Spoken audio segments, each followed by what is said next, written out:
Hello everybody, it's Adam from Adam's Anime World. Welcome to a new video, and it is time for an anime series review. This is one that I've been looking forward to doing because this was probably my favourite show of the spring season just gone.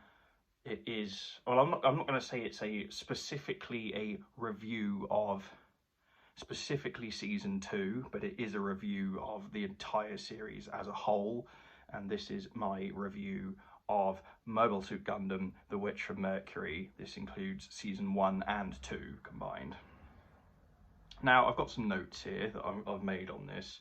This isn't going to be like a super long, massively long, like 30-minute, like in-depth review, because I don't really do those, and other people do those, and they'll do it a lot better than I would do it. But I'm going to give you my thoughts and my sort of overall review of the show.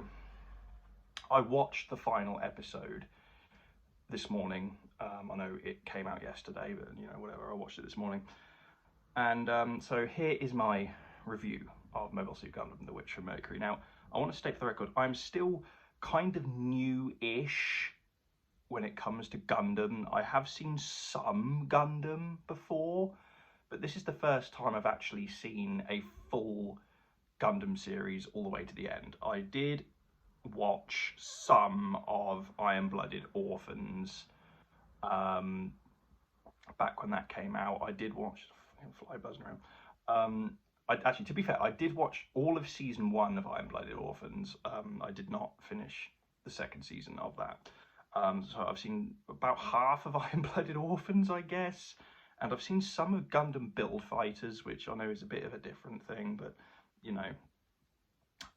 I've seen some Gundam, and I think the reason it's taken me so long to really start watching Gundam and starting to get into Gundam is just because of the amount of Gundam series that there are. There's so many of them.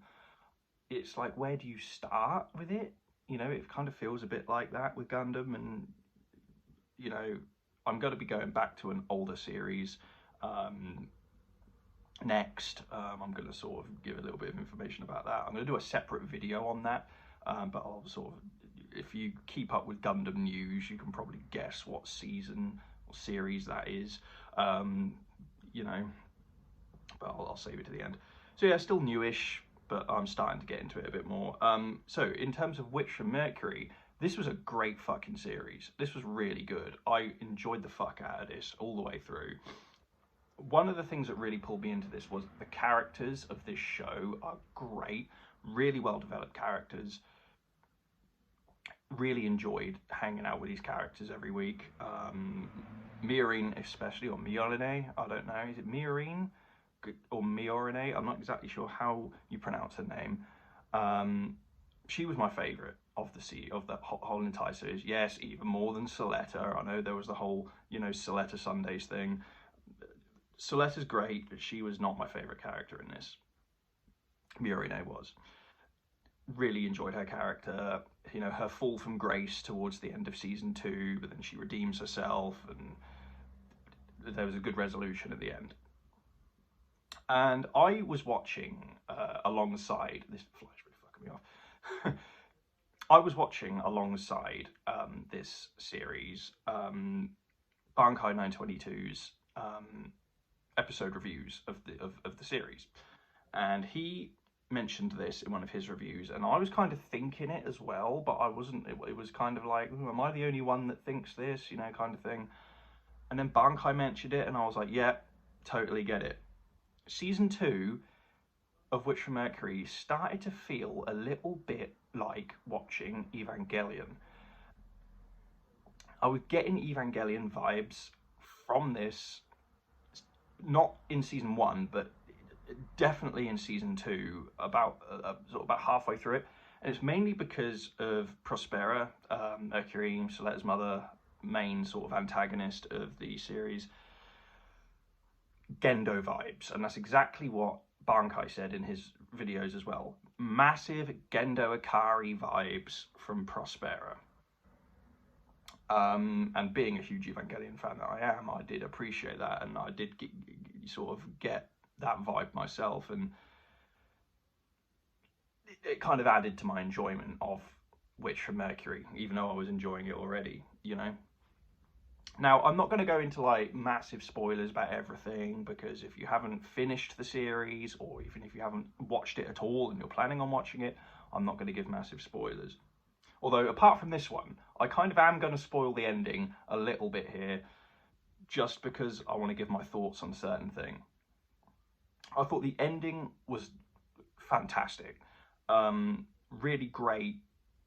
Final episode was great all the way through, but I really enjoyed the epilogue at the end, 3 years after.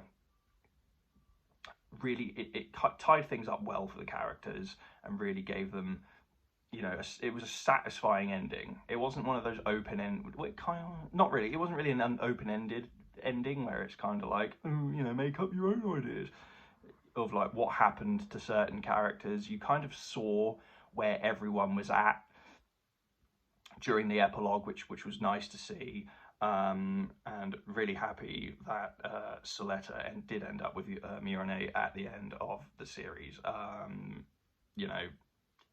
It's what we all wanted, it's what we got, so happy with that. Good job, Sunrise, on that. So overall, I'm going to give Witch from Mercury an 8 out of 10. I thought it was a good fucking Gundam series. I can't really compare it to any other Gundam series because I haven't seen any other Gundam series to the end before, so I can't really compare it to any others.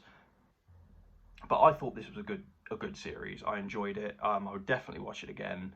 I have not watched the dub of it yet, so I might give it some time and then maybe go back and watch it dubbed or something.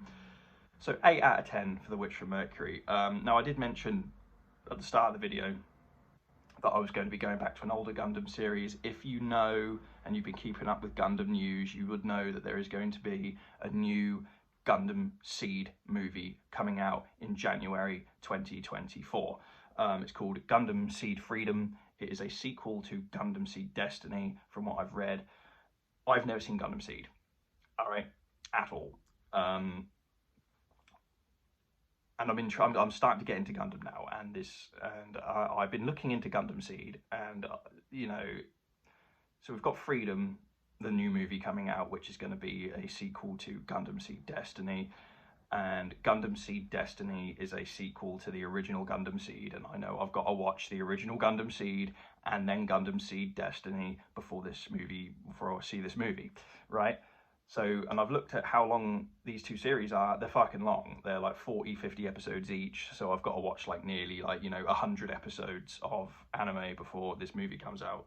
Easily doable, but it is what it is. So yes, Gundam Seed. I will have a separate video talking more about Gundam Seed Freedom coming out soon. But for now, Gundam, The Witch from Mercury, great series, 8 out of 10. See you next time.